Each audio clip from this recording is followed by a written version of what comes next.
14ª Instrução do Aprendiz. Iniciação maçônica. Venerável Mestre diz. Em todas as escolas herméticas há uma cerimônia com a qual recebem os candidatos, é a cerimônia de iniciação.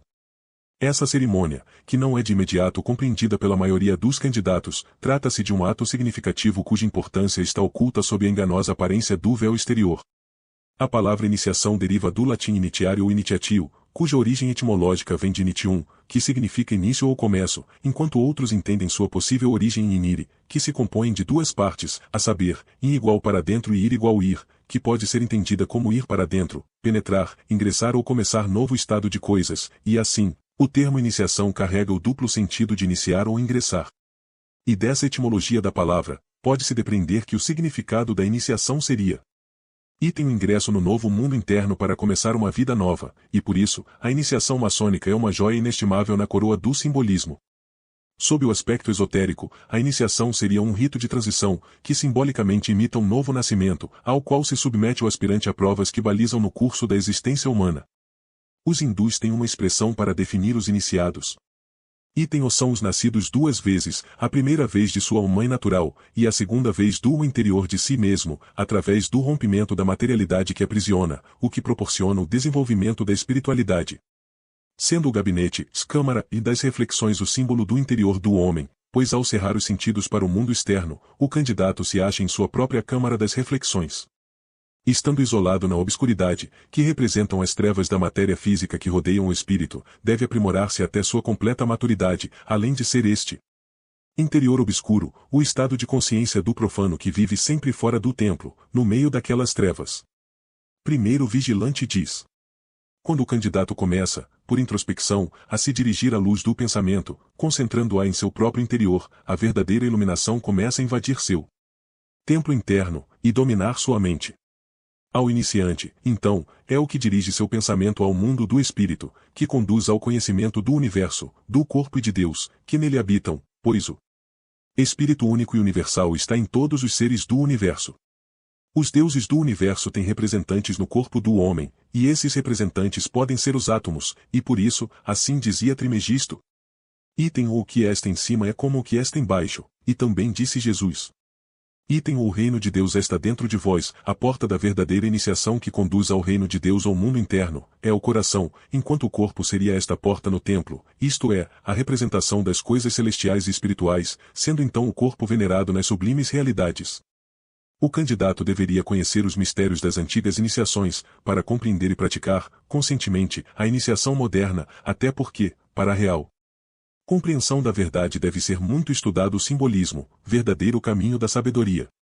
Com relação ao Egito na antiguidade, os egípcios praticavam a iniciação na Grande Pirâmide, sendo que este monumento jamais foi uma tumba de faraós, como querem demonstrar alguns estudiosos, e ainda, porque o termo pirâmide tem origem em PYR que significa fogo, e simbolicamente, espírito.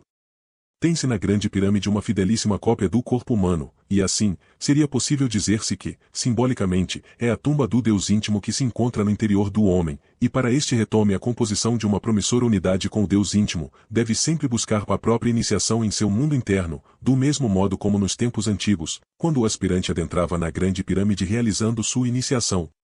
Segundo o vigilante diz. As religiões e escolas iniciáticas materializam os mistérios por duas razões.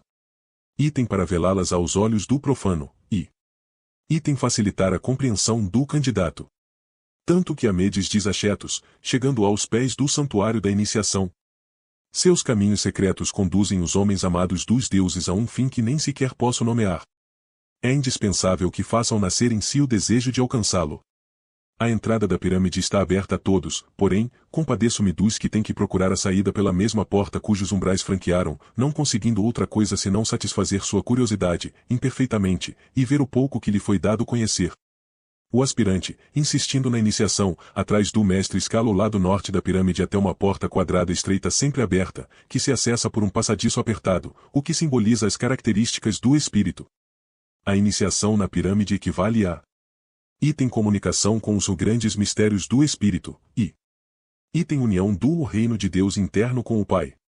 Desta maneira, esta chama do pensamento, que não é uma espécie de fogo material, nem tampouco o fogo e a luz dos sóis, seria um tipo de fogo que não queima mas arde. interiormente ao iniciado, 1000 vezes mais excelso. A grande pirâmide iniciática, dentro da qual penetravam os candidatos, é o símbolo do seu próprio corpo, e nela se iniciando, evolutivamente, chegariam à condição de adeptos divinos, condição de todos aqueles que provêm a iniciação aos demais seres inferiores. Orador diz: a porta estreita da pirâmide é a mesma do Evangelho que conduz à salvação, e estando sempre aberta, significa que para poder nela entrar, dever-se-ia iniciar ou dobrar a si mesmo, conduzindo-se ao mundo interno através do pensamento. As leis da maçonaria são as mesmas das religiões, que objetivam descobrir. Item o verdadeiro ser interior, e item o conhecimento de si mesmo, porém, como sucede em muitas religiões e não na maçonaria, essas tentam materializar seus pensamentos para adorá-los como deuses, ao invés de espiritualizar suas obras. Sabe-se que os conhecimentos esotéricos das religiões e da maçonaria são, atualmente, mostrados a todas as pessoas, porém, os verdadeiros mistérios da instituição não se encontram nos livros, rituais ou cerimônias, mas estão no mais íntimo do espírito, cuja porta está sempre guardada e vigiada pelo anjo da espada flamígera. O símbolo como verdadeira arte, nunca deve falar aos sentidos, mas excitar a imaginação, porém, infelizmente, o ser humano tem-na tão lerda, que não se anima esquadrejar nada, contentando-se em adorar o ídolo que gerou, e por isso, o real objetivo da maçonaria é a investigação da verdade, que deve ser interna e subjetiva. E que pensem muito bem nisso os maçons descrentes. Disse que os símbolos são a alegoria da verdade, mas não são a verdade, apenas exprimem a imagem da realidade das coisas, pois o símbolo é o corpo físico da ideia, mas, para conhecer tem-se que senti-la e concebê-la, porque a finalidade da maçonaria é que cada ser humano conheça a si mesmo, cultuando o próprio conhecimento, não o estudo de anatomia, embora muitas vezes a magnificência da anatomia conduza esse ser à meditação deste maravilhoso mistério. Secretário diz: considerações sobre a cerimônia. A iniciação é o ponto alto da vida maçônica, é o momento de maior emoção para o maçom, pois trata-se de experiência inesquecível, e parafraseando o adágio popular, é a primeira impressão que perdura, porém, nem sempre a cerimônia é realizada com a beleza, emotividade e seriedade que deveria ter. Por vezes a sessão é relegada à condição de uma simples reunião, com seu ápice no posterior banquete, porém, seria mais digno, coerente e apropriado, que não fosse dada tanta importância a essa celebração posterior ou assim, sempre dever-se-ia cuidar com muito esmero a própria sessão, no mínimo em maior intensidade do que dedicam ao ágape. Por mais experiência que uma administração tenha em realizar iniciações jamais deveria dispensar ensaio prévio, pois é nesse treinamento que são adquiridos conhecimentos do texto, desenvoltura e rigor para conduzir o drama litúrgico. Por vezes, a cerimônia é conduzida de maneira trapega, e o candidato, vendado, infere que os participantes não dominam o que estão fazendo. Então como criar? Item uma atmosfera de emotividade? Item as condições para a necessária introspecção, e item uma egrégora apropriada à condução de tão importante trabalho, se a administração estiver procurando. Item o trecho a ser lido. Item o utensílio necessário. Item o local para acomodar o inevitável visitante atrasado. Item a música apropriada. Item a luz para a leitura, e item tantos outros detalhes, que quebram o andamento do cerimonial, que já deveriam estar devidamente providenciados. O data da iniciação é repleta de atividades na loja, havendo mesmo casos em que os preparativos alongam-se por todo o dia, sendo preciso que pelo menos 2 horas. Antes da sessão, toda a administração e os escalados para o trabalho devessem estar disponíveis na oficina, para a condução da etapa na Câmara de Reflexões com o rigor cabível e sem atropelos de última hora, pois pergunta-se como pode o candidato chegar à preciosa e necessária reflexão, se apenas dispuser de parcos 15 minutos para o início da sessão? Guarda, ou o cobridor, o diz. O aspirante será levado à Câmara de Reflexões para fazer seu testamento moral e filosófico, devendo sempre dispor do tempo necessário para compor suas ideias, pois o nome da Câmara é próprio à finalidade, que todavia, ultimamente, tem sido muito desvirtuada. Logicamente, a Câmara não é uma casa de terror de um parque de diversões, mas item uma viagem ao seio da terra. Item a volta à própria origem. Item a uma morte simbólica do profano, para seu renascimento ou como maçom. A reflexão e tomada de decisão com vista à seriedade do ato a praticar, é ainda a câmara apropriada para que o candidato reflita sobre sua vida material, para que sinta o conteúdo dos ideais que norteiam a instituição ou sociedade a que pretende pertencer. A seguir, o aspirante deve ser guardado afastado do assédio dos demais integrantes, que movidos por razões até pueris, como uma brincadeira descabida ou desejo de se identificar antes do momento exato, podem perturbar o candidato. quando disponibilizados nos espaços da loja. Deve ser relembrado o ritual, como por exemplo o do rito adoniramita, que observa sobre as inconveniências com relação aos candidatos. Nas sessões magnas de iniciação, que são o contato ativo inicial que o recipiendário tem com a ordem, todos devem ter comportamento solene e grave. É proibido molestarem, sob que pretexto ou forma for, o recipiendário quer durante o cerimonial, quer na Câmara das Reflexões, quer no desenrolar do drama litúrgico do rito. Venerável mestre diz.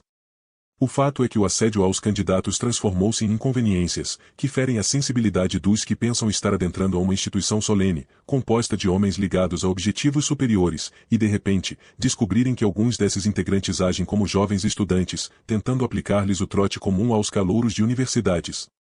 Pode ainda esse não autorizado ou recomendado trote ser composto por item levar um bode para os candidatos tocarem. Item tentar assustá-los jogando objetos pesados e ruidosos no chão. Item ordenar que tateiem objetos de variadas espécies. Item dirigir-lhes gracejos. Item contar casos para intimidá-los, etc. Porém, o excesso às vezes é ultrapassado. Item quando conduzem os aspirantes à pseudo-prova de coragem.